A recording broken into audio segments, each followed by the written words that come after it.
básicamente que me explique, digamos, el balance hidrológico. Yo entiendo que necesitamos datos de precipitación y, bueno, de evapotranspiración de referencia. Bien, pero con el tema del almacenamiento, de la diferencia de almacenamiento, no comprendo bien ahí la explicación. Bueno, la idea del balance es que vos compares, como en cualquier balance, los ingresos y egresos, en este caso, de agua en el suelo y que va a ser usado por el cultivo, principalmente. Entonces, las precipitaciones son el ingreso natural y la evapotranspiración del cultivo de referencia te da idea de cuál es la demanda de agua, de acuerdo al ambiente. Se habla también de la necesidad de agua del cultivo. Entonces, esa evapotranspiración es un valor teórico que te indica que es lo que necesitaría la planta para no tener problemas, porque es una demanda en función del ambiente. Ahora bien, cuando vos haces el P-EP, que es el primer paso de un balance, sí, o sea, comparás el ingreso y el egreso, los valores pueden ser positivos o negativos. En general, en nuestros balances tenés una etapa, una época, en donde los P-EP son positivos, que coincide con el verano, donde las lluvias superan a la evapotranspiración, y una estación seca, que es el invierno, otoño-invierno, con P-EP negativos. Durante esos meses en donde la demanda no puede ser cubierta por la precipitación, vos podrías tener problemas en el cultivo por déficit hídrico. Te está faltando agua para cubrir la necesidad básica. En el caso del balance hidrológico climático, lo que hacemos es considerar que en el suelo hay agua almacenada que la planta va a poder usar. Va a poder usar junto con las precipitaciones en esos meses secos para tratar de achicar la diferencia entre el ingreso y el egreso, entre P-EP. Entonces vos haces ese trabajo de estimar el almacenaje para cada una de esas demandas que te falta cubrir por la precipitación, y luego haces la variación del almacenaje para saber cuánto el suelo se dio a la planta. De tal manera que cuando vayas a calcular la evapotranspiración real, que es digamos, la parte central de un balance, saber cuánto logró evapotranspirar, la real,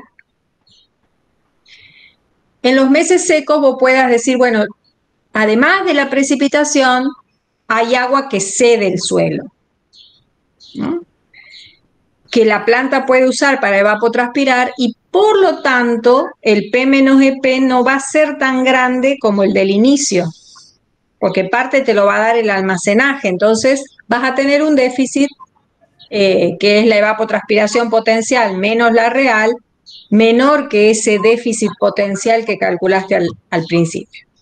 Esa es la idea de un balance. Pero ahí vos tenés que conocer muy bien lo que significan los milímetros de precipitación, cómo calculás evapotranspiración, qué significa la evapotranspiración. Porque si no, de nada sirve saber el mecanismo. Para entender las cosas hay que ir paso a paso entendiendo qué es cada cosa, ¿no? Tener bien claro los conceptos.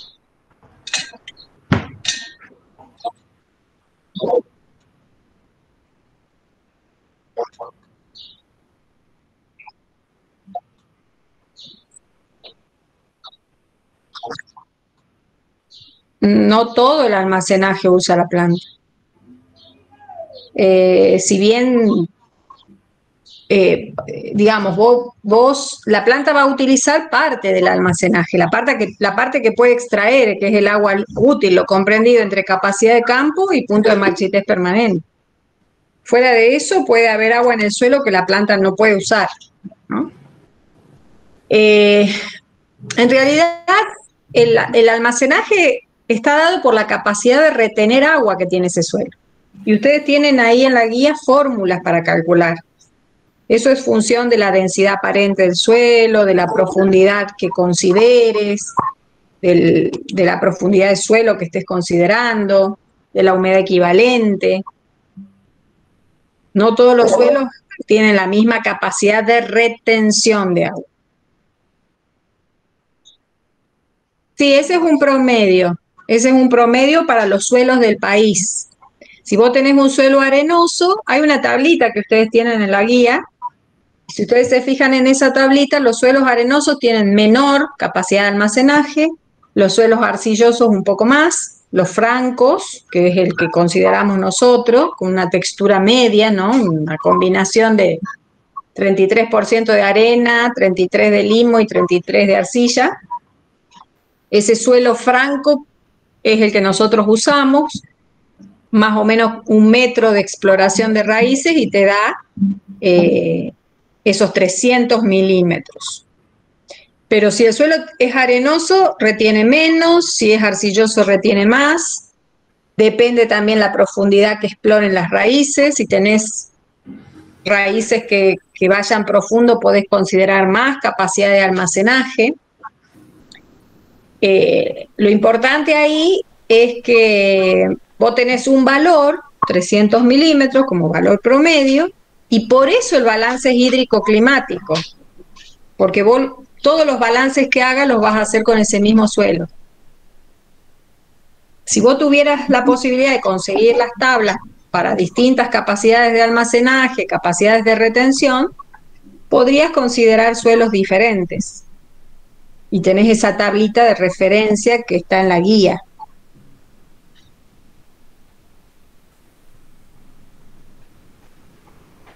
El balance hídrico-climático, una por eso, o sea, porque vos usás un suelo promedio y todos los balances que hagas los haces con ese suelo, o sea que el suelo no tiene, la única comparación que vas a poder hacer es entre las cuestiones climáticas de ese balance, y además porque trabajas con valores medios de precipitación, son precipitaciones medias mensuales, por eso es climático, ¿no?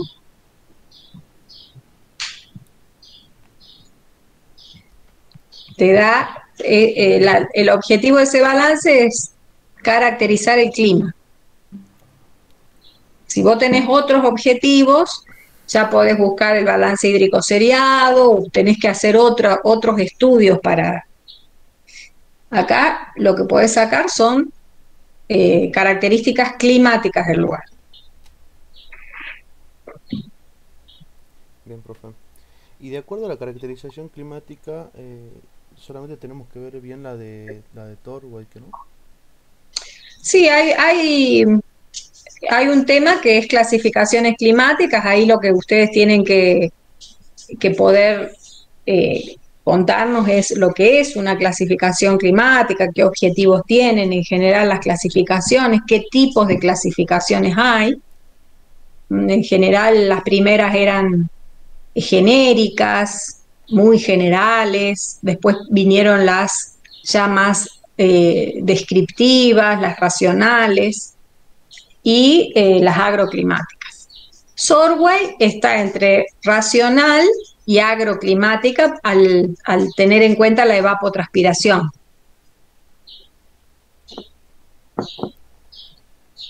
Bien, profe, gracias. Sí, la de Sorway la tienen que conocer. La tienen que poder describir, digamos. Profe, ¿eso quiere decir que tenés que conocer los valores también? No. Tenés que conocer cómo trabaja Sorway. Él trabaja con el balance y trabaja fundamentalmente con los datos de evapotranspiración potencial, de precipitaciones. Bueno, precipitaciones no lo considera, pero en el balance sí. En su clasificación utiliza la evapotranspiración, los déficits, los excesos. y calcula la eficiencia hídrica, la eficiencia térmica, la concentración estival de la eficiencia térmica y la variación estacional de la eficiencia hídrica. Eso tenés más o menos qué índices utiliza y cómo llama, cómo caracteriza los climas, ¿no? Cómo llama los húmedos, cómo llama los secos, cómo llama los de acuerdo a la temperatura. ¿Sí? Profe, y ahí si es húmedo, tiene una letra, esa letra hay que saberla. No, pero si vos lo mirás al cuadro no es tan complicado, digamos. Vos tenés las A, que en el caso de la eficiencia hídrica, los A son perhúmedos, que en nuestro territorio es muy raro encontrar, creo que no hay perhúmedo. Los húmedos son B, y bueno, ahí en nuestra región tenés las yungas, y después, por ejemplo, en el Valle del Lerma, todo lo que es la parte oeste, que es Campo Quijano, San Lorenzo, eso es B. Después tenés los subhúmedos, que son los C, C1 y C2, según sean subhúmedo húmedo, subhúmedo seco. Después vienen los semiáridos, que son los D, por ejemplo, todo el Chaco prácticamente es D, y los áridos, que es E. Y ahí tenés los valles calchaquíes, algunas localidades de la Puna también pueden ser E, árido, ¿no? Después, en cuanto a la eficiencia térmica, tenés los megatermales, que son los A. Megatermal puede estar muy cerca del trópico, creo que hay alguna localidad bien al norte, bien cerca del trópico, que puede llegar a ser megatermal.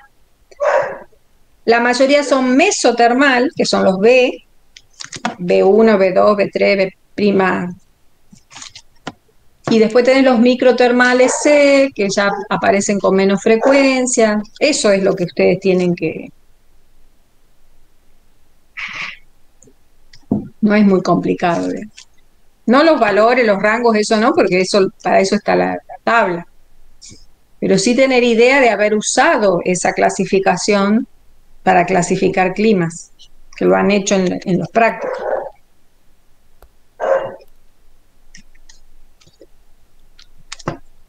No se pregunta nada que no hayan visto, por eso yo siempre les digo revisen los prácticos. No es que les vamos a preguntar o a pedir que hagan un ejercicio, pero sí se le puede preguntar cosas que han hecho. ¿Cómo estiman evapotranspiración? Bueno, tienen que saber el método de Sorway porque lo han usado. A partir de la temperatura voy a calcular índice calórico mensual, sumo los 12 índices, me da el índice calórico anual, con eso busco la evapotranspiración diaria, la multiplico por 30, saco la mensual, la ajusto por medio de un coeficiente que depende de latitud. Eso lo han hecho.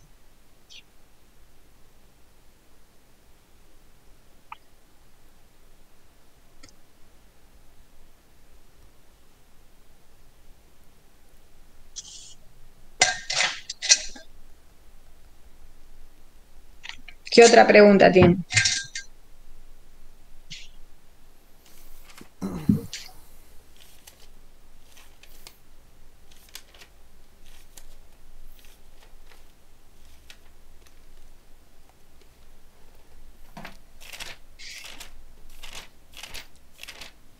¿No hay más preguntas?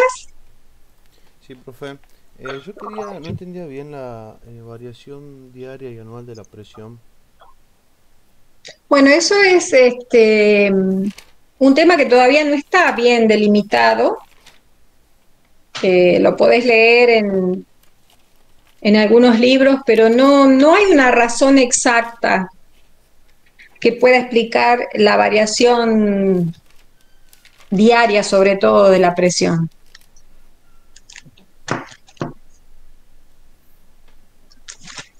A veces es función de la temperatura, pero no siempre. Y debe tener que ver con la densidad de la atmósfera, con el peso que esa masa de aire ejerce sobre la superficie.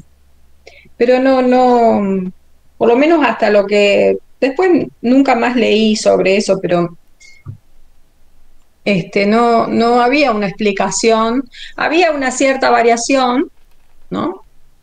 Que tampoco es una gran variación durante el día, pero no había una explicación concreta.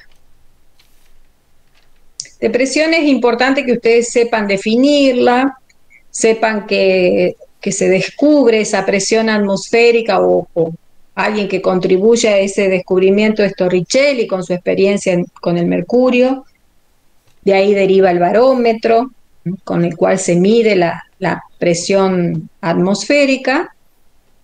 Y que la presión atmosférica en realidad es un elemento climático, pero que más relevancia tiene como factor, ¿no? Y entonces ahí empiezan a hablar de a quién modifica la presión atmosférica. Bueno, la presión atmosférica modifica, por ejemplo, la evaporación, la evapotranspiración. También provoca a los vientos, ¿no? El movimiento de masas de aire, sobre todo en sentido horizontal, pero también en sentido vertical, con lo cual ahí van a empezar a hablar de centros de alta y baja presión, cómo los identifican, qué es un centro de alta, qué es un centro de baja, y pueden pasar a circulación general de la atmósfera. Profe, y a menor presión, mayor es la evapotranspiración, ¿no? O sea, yo no entiendo bien. O sea, Sí, sí, ¿cómo afecta la porque, evapotranspiración? y bueno, porque vos, por ejemplo, la evapotranspiración, el agua se evapora pasando del suelo al aire o del estoma de la planta al aire. Entonces, si tenés una presión atmosférica importante o mayor, una alta presión atmosférica, va a ser más difícil que el agua pase de la planta al aire, porque es un peso que ejerce la atmósfera sobre la superficie. Eso es la presión atmosférica. Ah, bien, profe.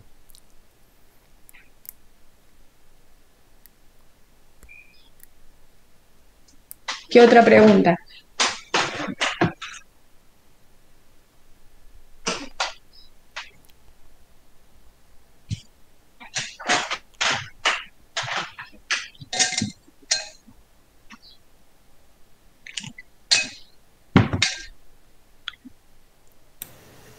Buenas, profe. Yo tengo Hola. una duda con respecto al cómo se computan los grados días. Se menciona lo de, se suman todas las temperaturas excepto la de menores a los 0 grados y en otro método menores a los al cero vegetal.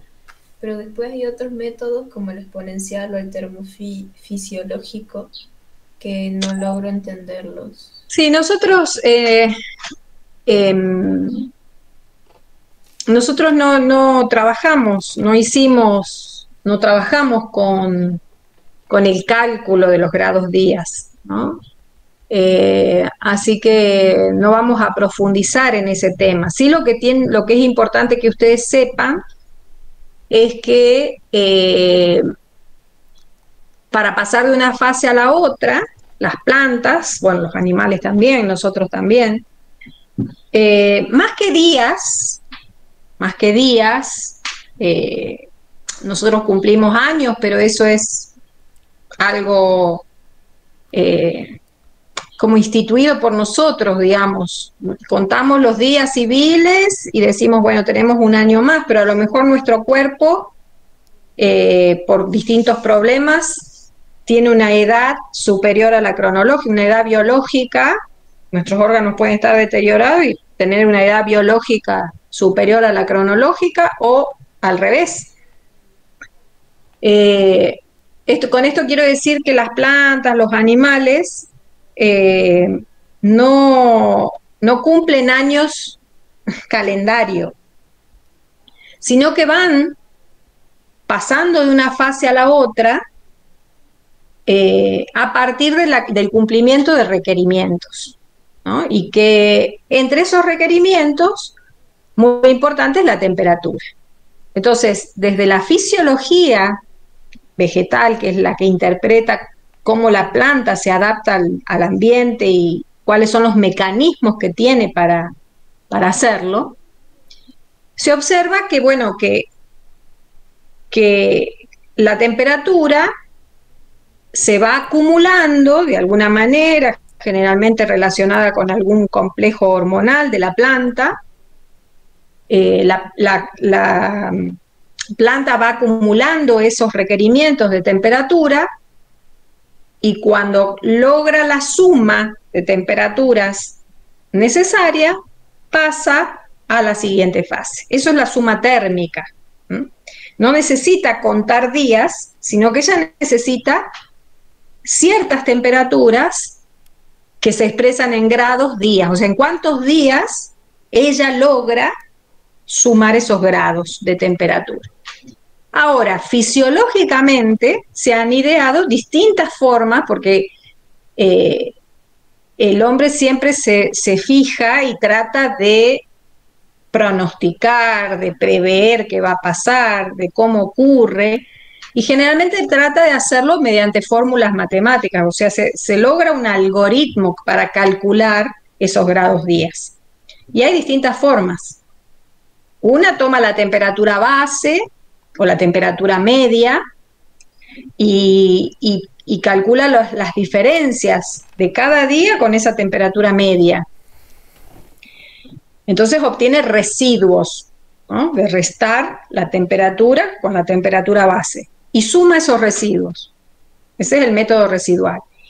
Y después hay otros, pero son métodos matemáticos que todos te permiten llegar a lo mismo, que es cuántos grados días tiene que acumular para pasar de una fase a la otra, para completar el ciclo.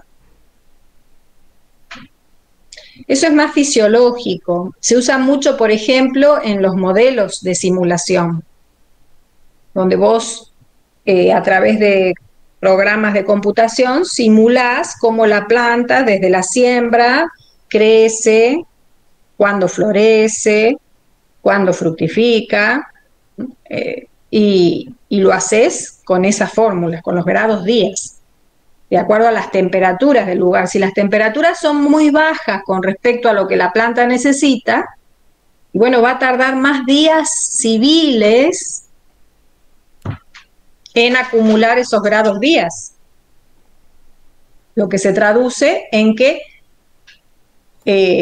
necesita más días civiles para completar esos días fisiológicos que ella necesita. Entonces decimos la fase se alarga. Por ahí, cuando ustedes vean fisiología vegetal, o los que hayan visto fisiología vegetal, van a entender un poco más. Hay que conocer un poco lo que es como la respuesta de la planta, ¿no? Cómo en definitiva trabaja el organismo de la planta. Pero esa es la idea. ¿Y es un valor fijo para cada fase o es Para acá, bueno, depende de las especies. Sí, hay especies que están muy estudiadas, porque esto requiere hacer mucho trabajo fenológico, mucha observación, Entonces, hay especies que tenés los grados días o las sumas térmicas para cada una de las fases hasta completar el ciclo. Hay otras que tenés por subperíodos, hay otras que tenés del ciclo completo. No es general, ¿no? Los cultivos nuevos, los cultivos raros no tienen no vas a encontrar tanta información. En cultivos como maíz, soja, que son muy estudiados, que son muy probados en el campo, sí.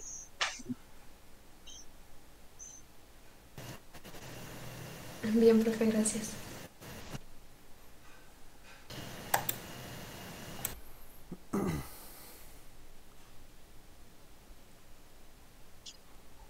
Sí, ¿qué otra pregunta tiene?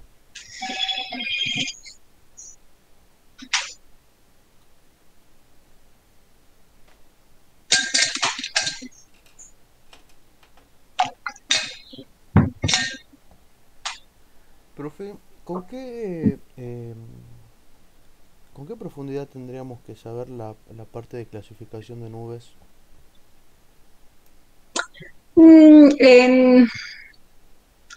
tienen que saber lo que es una nube y en cuanto a clasificación nosotros damos una muy general que es aquella que clasifica en nubes altas, medias, bajas y las de desarrollo vertical. Entonces tienen que, esos grandes grupos, ¿no? Por ejemplo, en las altas van a encontrar los cirrus stratus, las medias, los cúmulos, ese tipo de cosas. Los grandes grupos, digamos. Pero ustedes tienen la clasificación en altas, medias, bajas y das de gran desarrollo vertical.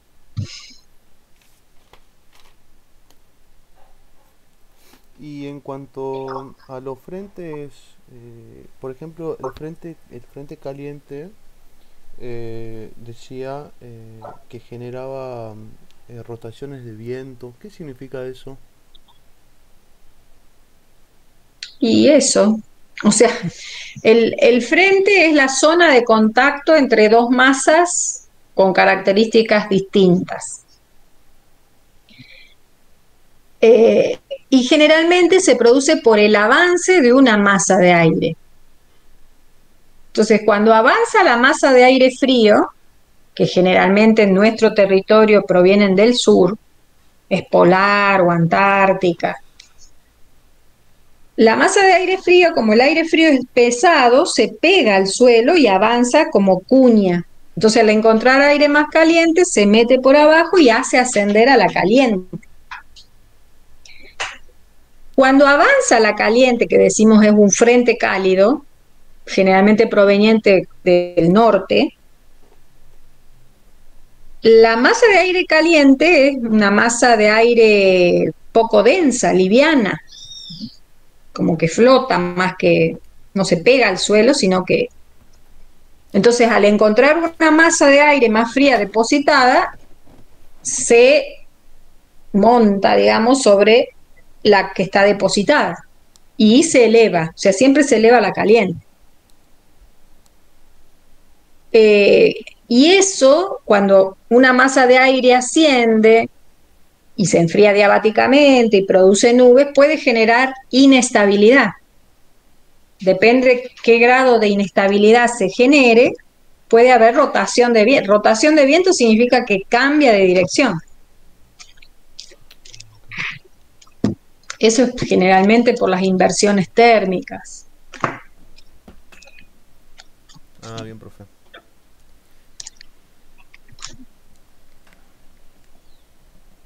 Son situaciones meteorológicas que no son de importancia para nosotros. Ustedes lo que sí tienen que tener claro es qué es un frente y qué provoca.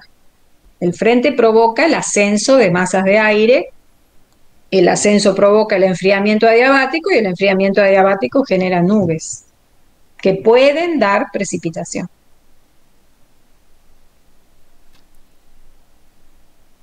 Aunque en nuestra zona los frentes no sean tan importantes, ¿no? Los frentes como productores de lluvia son muy importantes en las latitudes medias, en la pampa húmeda, toda esa zona.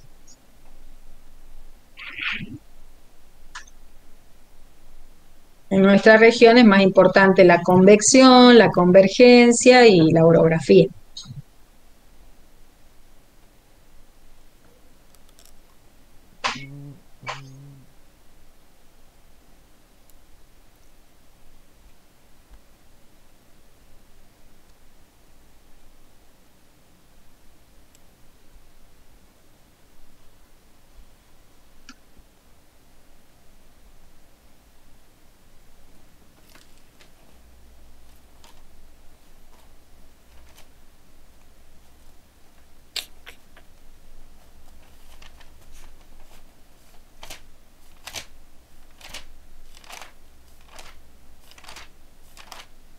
¿Alguna otra duda?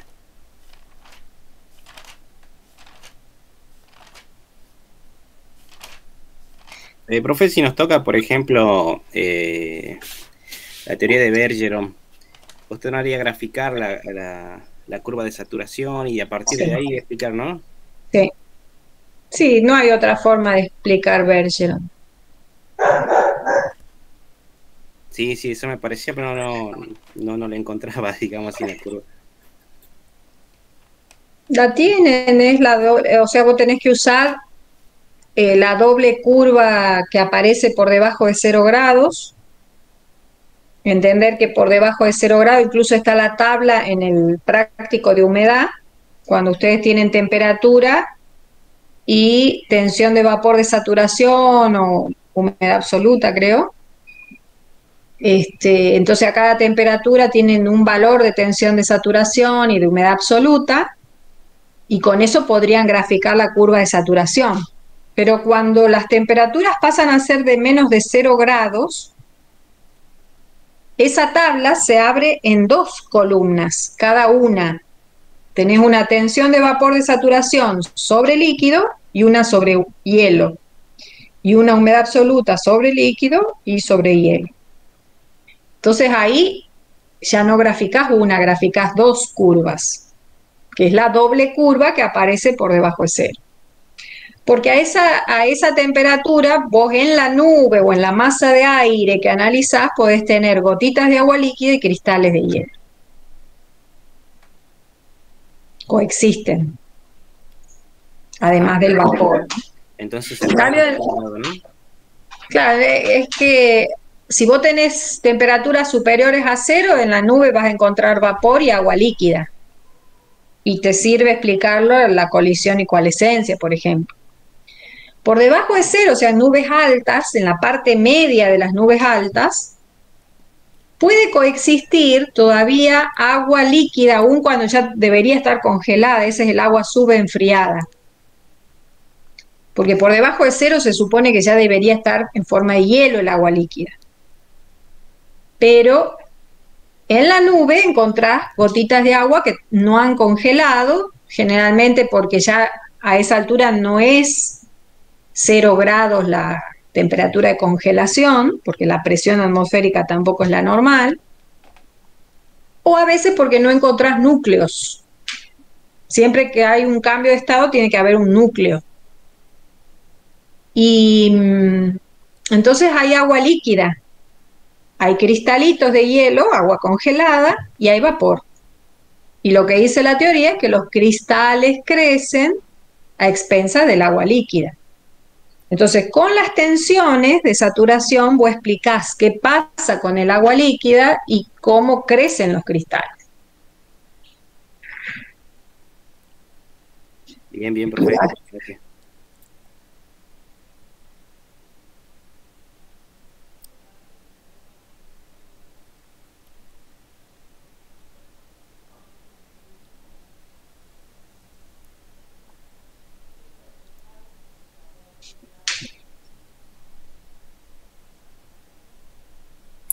Profe, yo tengo una duda. Cuando una masa de aire asciende, se va enfriando y llega un punto donde ya empieza a condensarse, ¿no? Cuando se condensa y pasa del estado ¿Quién gaseoso, condensa? el vapor de agua, ahí se libera energía, ¿o no?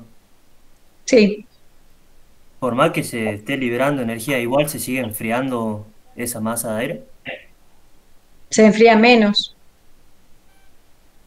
Claro, pero Porque por eso esa es la respuesta a por qué el gradiente adiabático seco es mayor que el húmedo.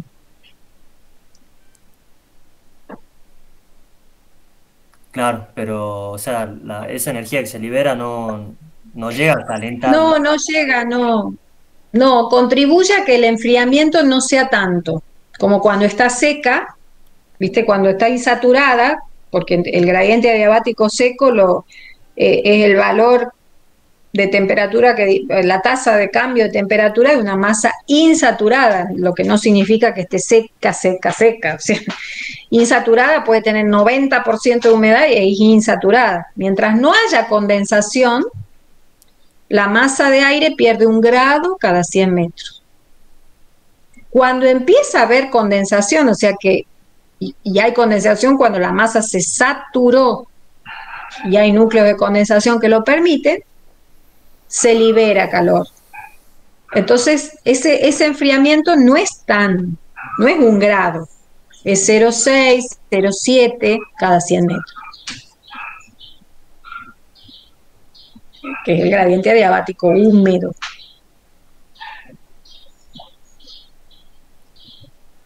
Bien, gracias, profe.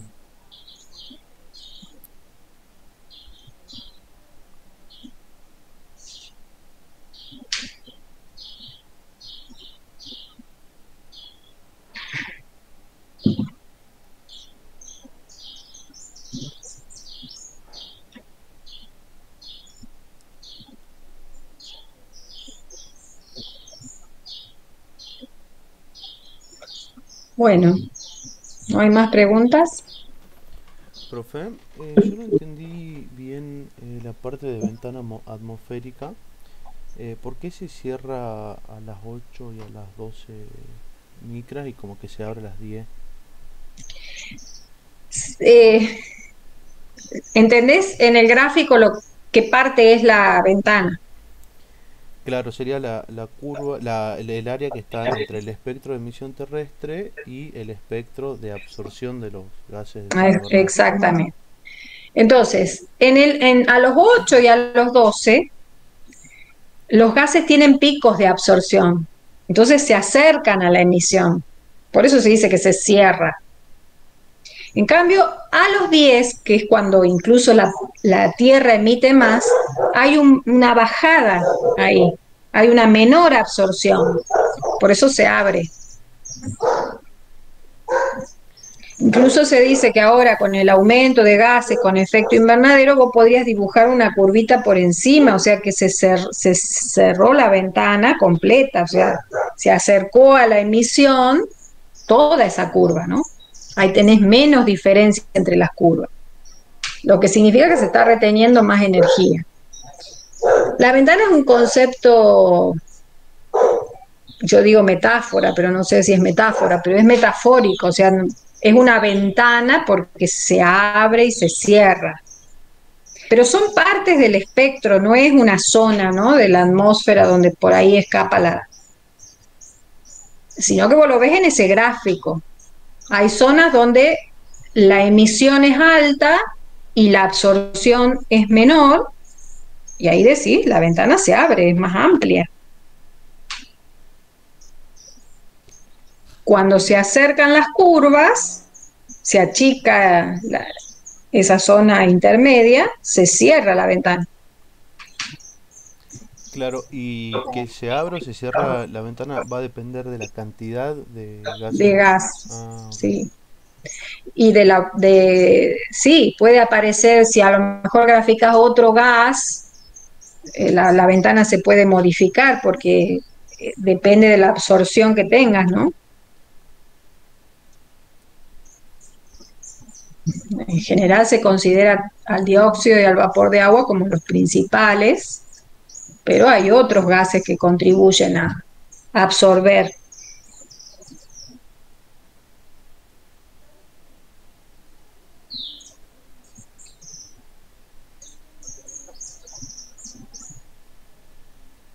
profe, y también tenía duda con los índices climáticos de los vientos, que no sé bien cuáles son y los vi en el programa. Generalmente los índices climáticos, siempre los índices climáticos son los valores o indicadores que vos utilizarías para caracterizar al elemento. El viento se caracteriza por la velocidad, la dirección y la frecuencia. Generalmente para poder representar esas tres cosas tenés que hacer una rosa de los vientos, que es ese esquema de representar, viste, los puntos cardinales, haces una cruz, norte, sur, este, oeste, y a esa la cruzás y ya tenés noreste, norte, noroeste, bueno, los intermedios, digamos. Podés tener cuantas quieras, porque después podés hacer el nor-noreste, el nor-sureste, qué sé yo. Y sobre esas agujas, digamos, que en las que te queda la rosa de los vientos, que son los puntos cardinales que te van a mostrar de dónde viene el viento, la dirección, se representa mediante distintos, es como un, ¿cómo se llama esto? Un telescopio, ¿no? O sea que vos tenés las frecuencias mayores, las representas con barritas más gruesas sobre la misma aguja, suponete que marcas como en Salta que los vientos predominantes son del noreste, norte y noreste. Y ahí sobre esa dirección vas a marcar las frecuencias y velocidades mediante estas barritas. Pero los índices son dirección, velocidad y frecuencia. O sea, cuántas veces por mes, cuántas veces por año sopla de esa dirección y a esa velocidad. Bien, profe, gracias.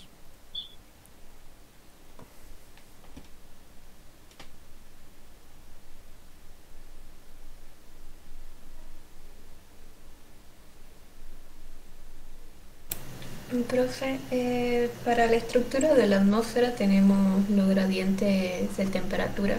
Para la termósfera no hay un gradiente calculado, ¿o sí? Porque busqué mis apuntes y tengo de todos menos de la termósfera.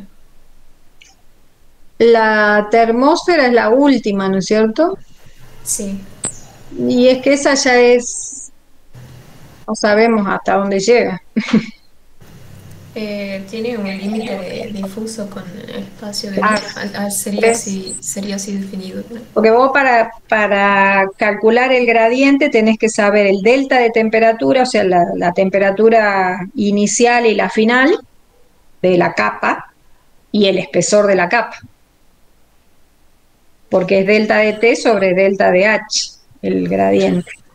Y al no tener un espesor definido no se puede calcular. Claro. Pero sí es positiva, ¿no? Porque recibe radiación directa del sol. Sí, sí, y bueno, a medida que te vayas acercando al sol va a ser cada vez más. Bien, ese gráfico se dibuja más o menos aproximado, ¿no? Eso lo tienen que, sí, aproximado, pero tienen que tener noción. Por ejemplo, la troposfera, bueno, ¿cuánto es la temperatura superficial? Y serán unos 15 promedio, o sea, 15 promedio o 288 Kelvin, ¿no? En superficie. Y en 10 kilómetros que tiene la troposfera, ¿a qué temperatura llega? Cuestión de que el gradiente es 6,5 cada kilómetro, o sea que tenés que llegar hasta 50 grados bajo cero. Más o menos tener noción, ¿no? de a qué temperatura. Después la estratosfera parte de esos 50 grados bajo cero y llega aproximadamente hasta los cero. En tantos kilómetros. Tener idea de eso. ¿El gráfico ese solo es altura versus temperatura o también presión? Porque el práctico... No, es gradiente térmico. Nosotros, las capas están delimitadas por sus gradientes térmicos normales. Entonces, son los gradientes, que es delta de T sobre delta de H. Después, bueno, sí, por supuesto vas a tener presión, pero eso es más difícil de acordarse. Lo que nosotros les pedimos es que no hagan dibujitos, o sea, no es hacer rayas así, me acuerdo que era así, asás, no, o sea, si eligen ese tema, la estructura es capas que están delimitadas por cambios de gradiente, entonces tienen que conocer los gradientes. Y no se les pide de memoria, sino más o menos, ¿no es cierto? Más o menos entre qué valores que no sean tan raros. Bien, profe, gracias. Y así para cualquier gráfico. Por eso lo primero que tienen que hacer cuando hacen un gráfico es poner qué grafican, los ejes.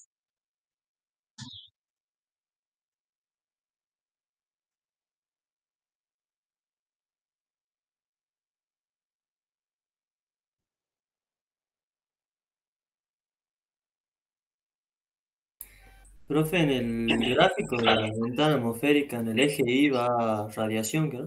Intensidad. Intensidad. Son espectros. Los espectros, en general, los espectros de radiación están relacionados con un ordenamiento de longitudes de onda de menor a mayor o de mayor a menor, o sea, por eso va en el eje de las X la longitud de onda, y después vos podés tener intensidad, frecuencia. En el caso de la ventana atmosférica es intensidad, porque estás representando espectros de emisión y de absorción. Y vas a mostrar en qué longitudes de onda y con qué intensidades o dónde es mayor esa absorción o esa emisión, ¿no?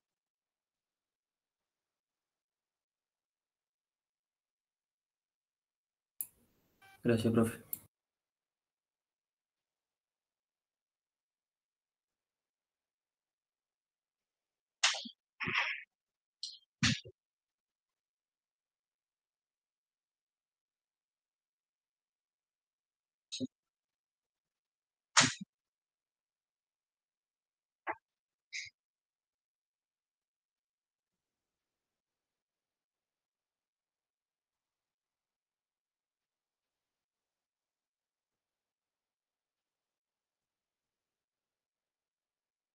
¿Preguntas?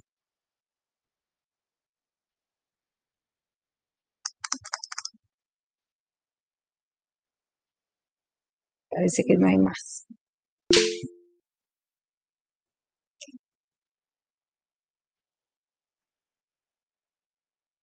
Gráfico de déficit y exceso ¿de qué? Sí. ¿En balance?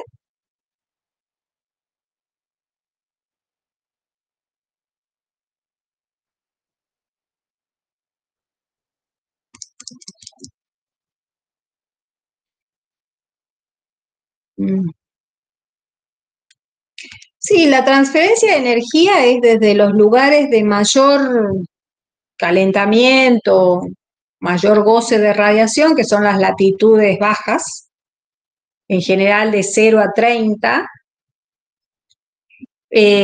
o ahí tenés un exceso,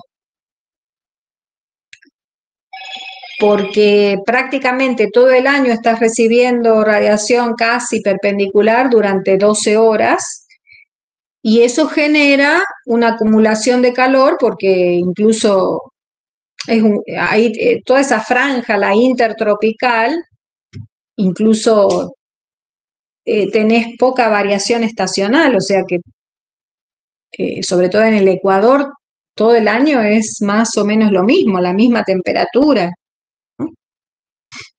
Eso genera un balance positivo, un exceso de energía que es continuo, o sea, siempre tenés excesos, por eso decimos en una zona de calentamiento,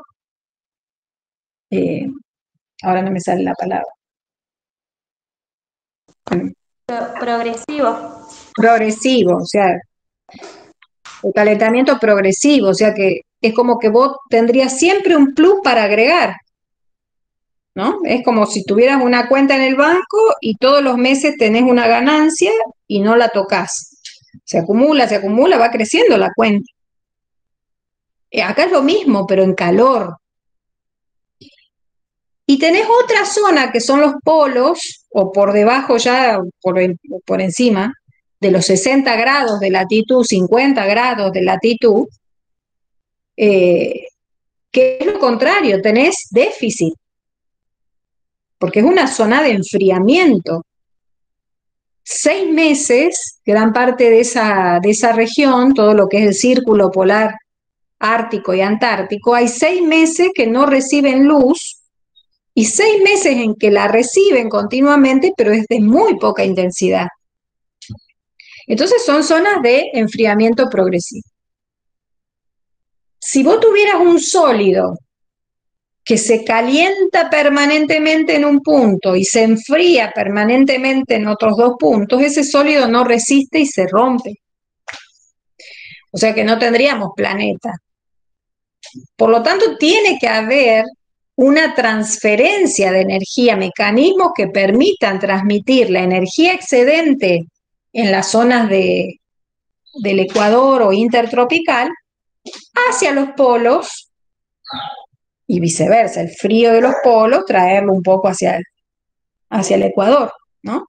Y eso lo hace la circulación general de la atmósfera y las corrientes marinas, que hay cálidas y frías. Transportan el calor en el aire y en el agua, en la atmósfera y en la hidrosfera, que tienen mucho reporte, ¿no? La hidrosfera y la atmósfera tienen mucha interacción.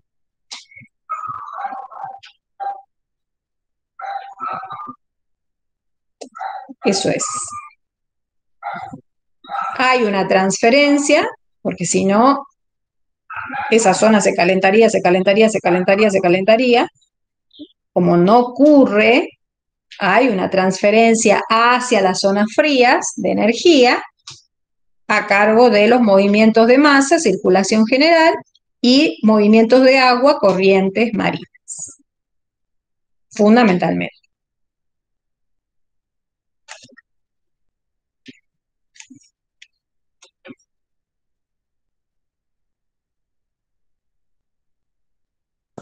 Bien, gracias, profe. Profe, el aire ahí se mueve en sentido longitudinal, ¿no? ¿En qué sentido? O sea, porque ahí dice que se mueve en la latitud de los 30, 35. Sí, pero vos acordás, lo que pasa es que vos, una cosa es representar las celdas que tratan de explicar esos movimientos, ¿no? Verticales y horizontales. Pero cuando vos vas a dibujar los vientos superficiales, que son los alisios, los del oeste, tienen no siguen la longitud no siguen los meridianos, porque aparece Coriolis. Y cuando dice que se mueve en la latitud 30 es porque a partir de ahí... O sea, porque ahí está la alta. La alta emite. Claro. Y en las bajas convergen. O sea que van de las altas a las bajas. O sea, sería que ahí inicia entonces. Sí, se emiten desde ahí. Las altas emiten, también se dice que divergen, las masas divergen, porque vos viste que tenés los 30, la alta de los 30, y hay masas que van hacia los 60 y hay masas que van hacia los 0. Emiten o divergen. Y en el Ecuador convergen de los 30 hacia el Ecuador. Zona de convergencia. Las bajas de los 60 son por convergencia.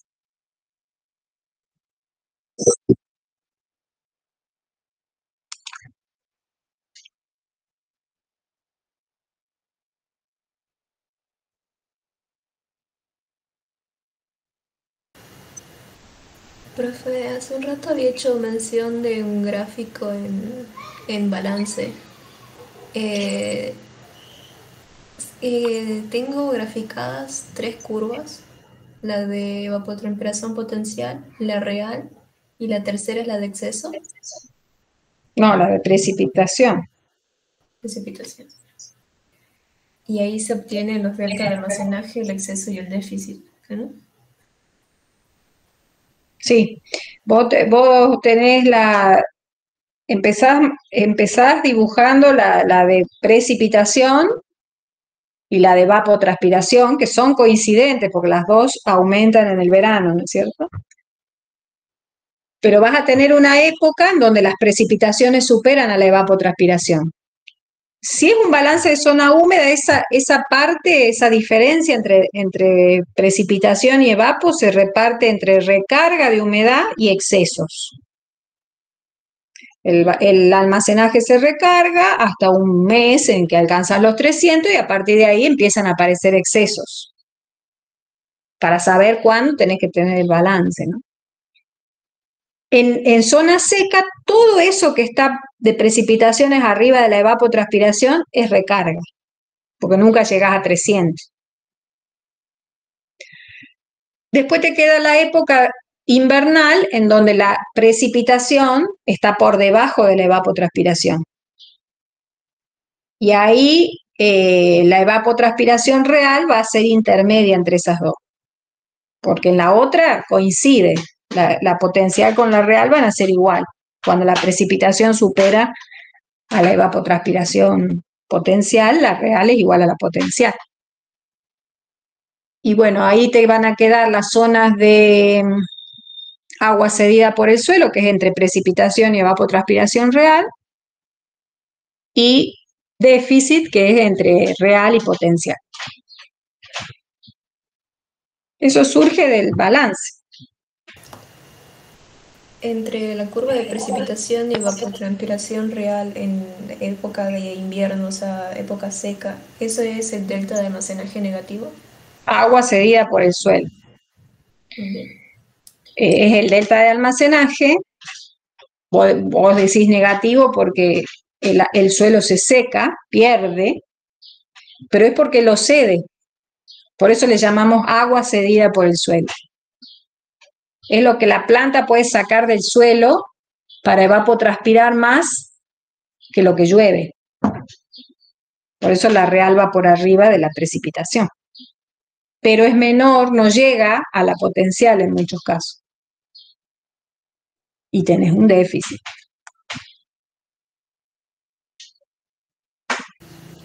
Bien, profe, gracias.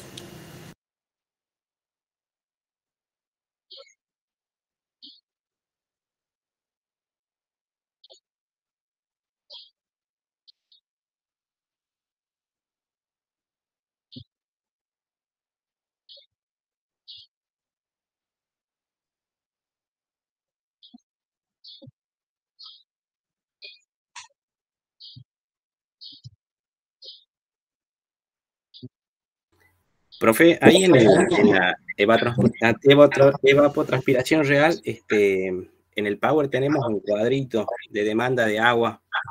En caso de que me toque explicar, digamos, la evapotranspiración real, también hago referencia en la demanda de agua con respecto a lo que hace referencia el cuadro ese, que son los flujos de los intercambios de energía, básicamente. No me acuerdo de ese cuadro. Habla de flujo de calor sensible, calor latente, la energía que se pone en juego en las uniones químicas. No, pero eso es balance de energía y de agua. Creo que es un esquema para representar las interacciones que hay también en los distintos componentes del sistema climático y del sistema hídrico. Pero no, la evapotranspiración real, a diferencia de la potencial, es lo que se da.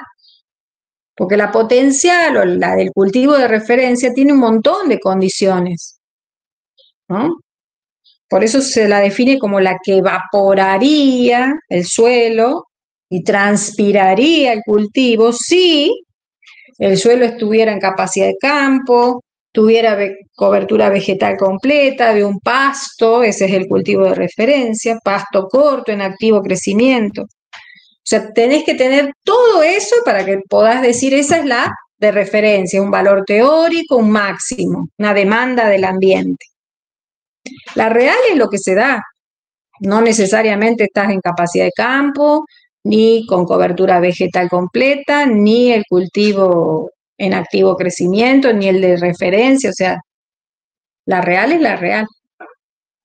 Generalmente es menor a lo sumo igual que la potencial, porque la potencial es la máxima, es la teórica. Eso es lo que tienen que entender.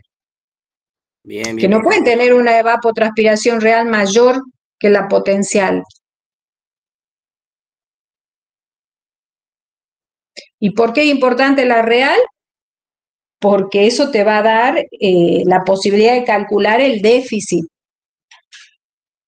El déficit es el que dispara el estrés hídrico, ¿no? El estrés hídrico le dice a la planta, che, hay poca agua, deja de transpirar porque si no, entonces ella cierra los estomas, transpira menos, pero si transpira menos tampoco fotosintetiza porque tiene cerrados sus estomas.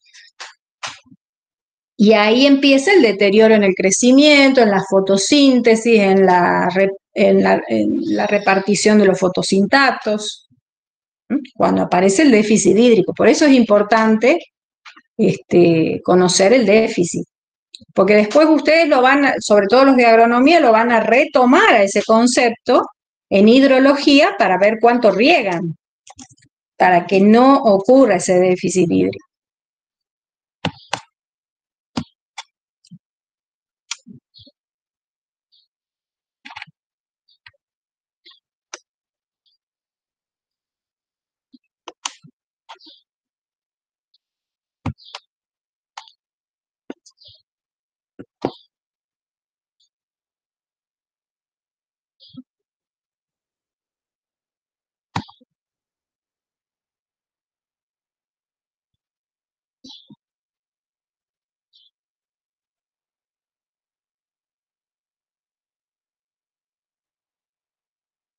¿No hay más preguntas? Les recuerdo, bueno, sobre todo a los de Salta, el examen va a ser presencial, así que hasta el lunes me confirman quiénes se presentan, porque tengo que organizar a qué hora va a ir cada uno, o por lo menos en grupo, quiénes se van a presentar y tienen preparada la declaración jurada, porque no se los deja rendir sin que presenten la declaración jurada. Si no la pueden imprimir, yo voy a tener algunas para que ustedes la llenen y la firmen en ese momento. Pero es mejor si la llevan ya, así nos ahorramos tiempo. Los que no pueden acceder a la UNSA porque no viven en el Valle del Lerma, o tienen algún problema por el cual creo que alguien me había dicho que no se había podido vacunar, bueno, no quiere llegar, tienen que presentar certificado. En el caso de los que viven fuera de Valle del Lerma y no pueden viajar, con que presenten la fotocopia del documento que diga que tienen un domicilio fuera del Valle del Lerma es suficiente, y quienes no han podido vacunarse o no pueden por cuestiones de salud, algo que certifique eso, ¿no?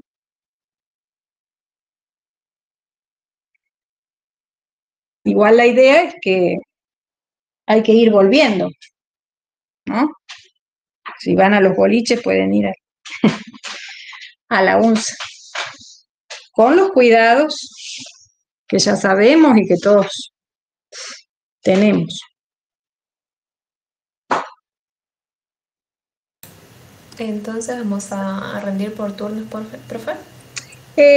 Ustedes me avisan, seguramente les voy a decir, bueno, los de agronomía van a tal hora, porque me dijeron que hasta 10 chicos más o menos pueden estar, digamos que el predio es grande y se pueden distribuir.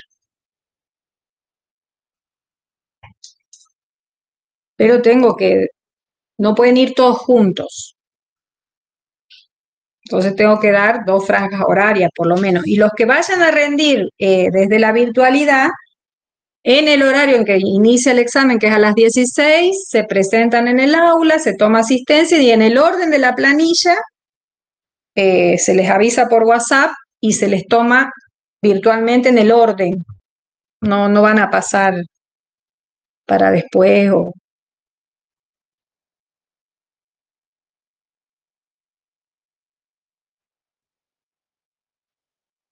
Los que rinden en Meetup va a ser virtual.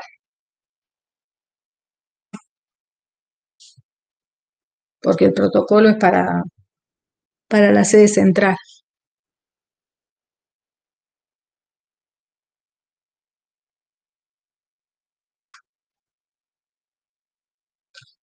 Bien, ya les voy a mandar ahora un documento que me enviaron de lo que, bueno, hubo una reunión de rectores y con el ministro de Educación, de lo que se espera o piensa para la universidad en el 2030, ¿no?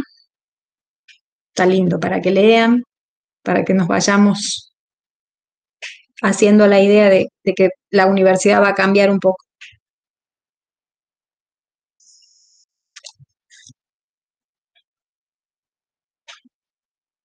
Bueno, ¿alguna otra pregunta? No, de mi parte, no, profe, gracias. Bueno, cualquier cosa, me mandan por WhatsApp al grupo, cuestión que la duda sea resuelta para todos, y a lo mejor no se las respondo en el mismo momento, pero cuando veo el mensaje yo generalmente respondo.